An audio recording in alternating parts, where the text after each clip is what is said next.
Então, nessa ação penal 504.6512/94, depoimento do senhor ministro da Fazenda, Henrique de Campos Meireles. Senhor ministro, na condição de testemunha, Vossa Excelência tem um compromisso com a Justiça em dizer a verdade e responder as perguntas que lhe forem feitas, certo? Certamente. Eu vou advertir Vossa Excelência apenas porque a lei assim determina que, se Vossa Excelência faltar com a verdade, fica sujeito a um processo, certo? Certamente, sem dúvida.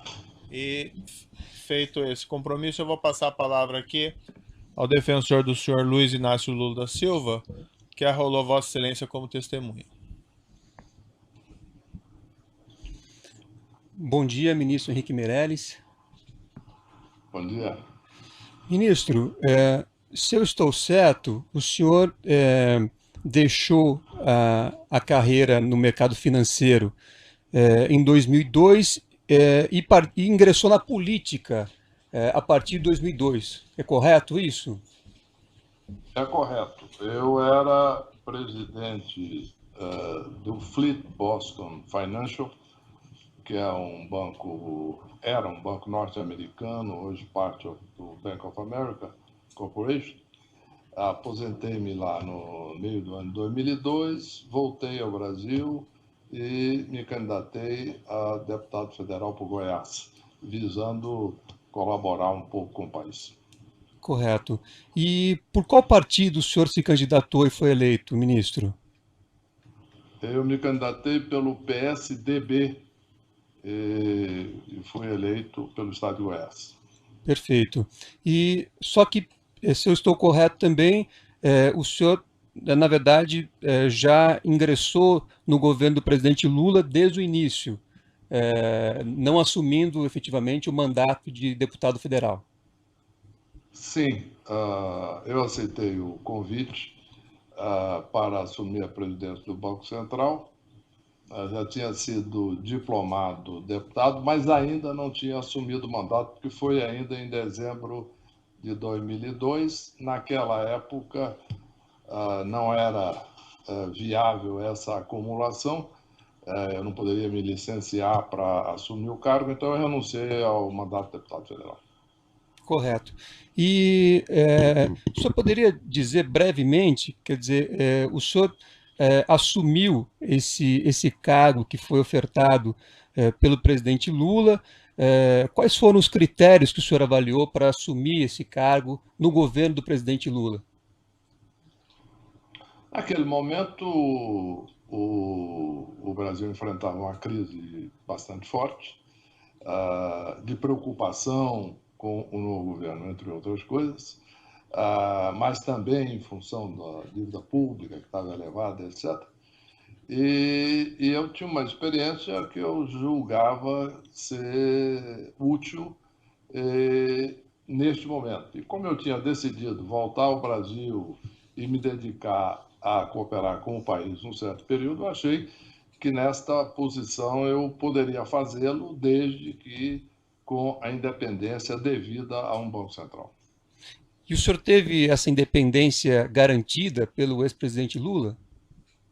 Sim, quando o ex-presidente me convidou para o Banco Central, ele me perguntou se era possível enfrentar a crise e quais seriam as condições para eu aceitar. Eu disse a ele que sim, eu achava que era possível, sim, enfrentar a crise e eu poderia aceitar desde que o Banco Central tivesse independência de ação, e ele concordou. Perfeito. E cumpriu essa promessa feita ao senhor? Sim, cumpriu em termos práticos, porque independentemente de desacordos que eu tive com diversos membros da administração na época, outros ministros e etc., ou opiniões do próprio presidente, eu sempre tomei decisões no Banco Central de forma completamente independente e o presidente me manteve no cargo. Correto. Em 2004, foi editada uma medida provisória que deu ao senhor o status de ministro e o senhor passou a se reportar, portanto, diretamente ao presidente da República, ao então presidente Lula, correto? Correto, foi isso mesmo. Perfeito.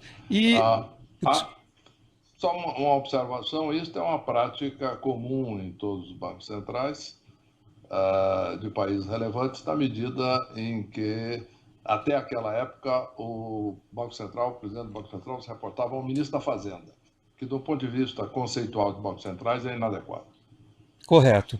E o senhor ficou no governo qual período? O senhor pode declarar? Eu assumi no início de 2003, logo no primeiro dia de governo, e fiquei até o dia 1º de janeiro de 2011. Correto. Então, o senhor ficou, na verdade, na presidência do Banco Central durante todo o governo do ex-presidente Lula. Sim. Correto. E o senhor, com essa longevidade, com esse cargo de ministro de Estado, reportando-se diretamente ao ex-presidente Lula, o senhor em algum momento identificou alguma prática indevida do ex-presidente Lula? Por exemplo, ele comandar um esquema de corrupção nesse governo? A minha relação com o presidente Lula era totalmente focada em assuntos relativos ao Banco Central e à política econômica, e nesta interação eu nunca vi ou presenciei nada que pudesse ser identificado como algo ilícito ou ilegal ou qualquer coisa. Perfeito. A minha relação direta. Correto. O senhor, a imprensa noticiou recentemente que o senhor, no momento, está fazendo negociações ou interagindo com parlamentares no que diz respeito à reforma da Previdência. Durante o governo Lula, o senhor também teve, em algumas oportunidades, ao menos, em que o senhor interagiu com parlamentares, buscando defender interesses do governo? Ou da área que o senhor atuava no governo? Não. O cargo de ministro da Fazenda é um cargo que tem, por definição, inter-relação direta, na medida em que, inclusive, estamos propondo diversas emendas constitucionais, etc., que envolvem diretamente a negociação com o parlamento. No caso do Banco Central, isso ficava restrito a situações específicas, por exemplo, depoimentos na Comissão de Assuntos Econômicos do Senado ou prestação de contas do Banco Central ao Congresso, etc., que ocorrem regularmente, segundo os termos definidos pela legislação. O Banco Central não se envolveu em políticas gerais de governo ou inter-relações com parlamentares, sobre outros assuntos não relacionados diretamente às funções do Banco Central. Correto. Mas mesmo nesse contato que o senhor teve com parlamentares, objetivando cumprir, enfim, funções ali inerentes ao Banco Central, o senhor tomou conhecimento de algum dado concreto que pudesse indicar que o governo do presidente Lula teria promovido a compra de apoio parlamentar, objetivando expandir a sua base parlamentar de apoio? Não, eu não tive conhecimento, inclusive porque as minhas presenças no Congresso diziam respeito exclusivamente a assuntos do Banco Central. E, elaborando um pouco mais, para ser absolutamente preciso, pode ter havido, durante o período todo, alguns momentos em que algum parlamentar possa ter pedido alguma audiência ao Banco Central para mencionar alguma situação específica de alguma coisa que interessasse diretamente ao Banco Central, mas em nenhum momento eu tive nenhum tipo de conhecimento ou interação com outros assuntos que não fossem aqueles de atividade direta do Banco Central, então a resposta é não. Correto. O senhor poderia dizer brevemente, quer dizer, a política macroeconômica adotada durante o governo Lula, aliada às estratégias de transferência de renda e aquecimento interno da economia, quer dizer, se se isso gerou resultados positivos para o país? Sim. O grande fator daquele período foi, em primeiro lugar, a estabilização da inflação, a estabilização da economia brasileira, e, em consequência, a queda dos custos financeiros, de financiamento do Tesouro e das empresas, etc. E isso é o que gerou o aumento do crédito e o aumento do crescimento. Paralelamente, o governo implantou políticas de cunho social visando a complementar renda ou suprir renda para a camada de menor capacidade de rendimento da população, e acredito que isso foi um processo complementar, sim, da recuperação econômica do Brasil.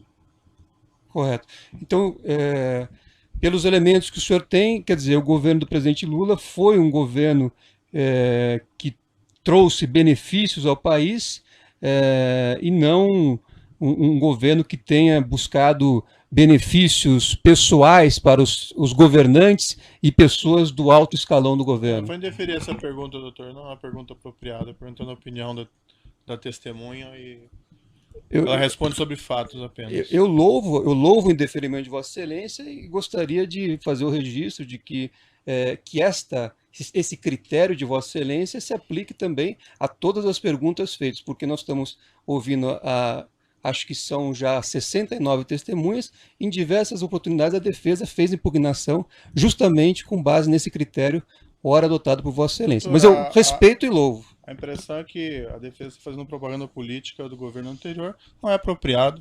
Aqui existe um objeto da acusação bem delimitado, então fica indeferida essa pergunta. Não, propaganda política eu não estou fazendo, Excelência, até porque eu sou advogado e não cabe a mim fazer nenhum tipo de consideração de natureza política.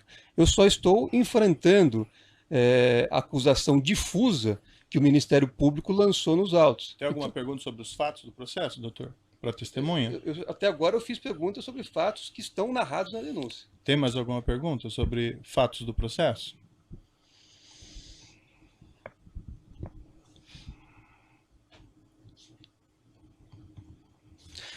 Ministro, apenas para finalizar, o senhor teve conhecimento de algum elemento concreto que pudesse indicar a presença de uma estrutura criminosa de poder durante o governo do presidente Lula, que tivesse o presidente Lula como comandante dessa estrutura criminosa? Eu não tive acesso a nenhum tipo de informação sobre isso, inclusive porque não era o papel do Banco Central. Correto. Eu agradeço Vossa Excelência pela disponibilidade e por colaborar com a Justiça. Não tem mais perguntas. Outros defensores têm indagações? Sem perguntas. O Ministério Público tem alguma indagação? O assento de acusação tem alguma indagação? Senhor Ministro, eu agradeço mais uma vez a disposição de Vossa Excelência para responder essas questões. Sei que, mais uma vez, digo que sei que o tempo de Vossa Excelência é muito valioso, mas o juízo também não tem perguntas a Vossa Excelência. Teria perguntas sobre economia, mas não é o momento apropriado, está fora do objeto do processo.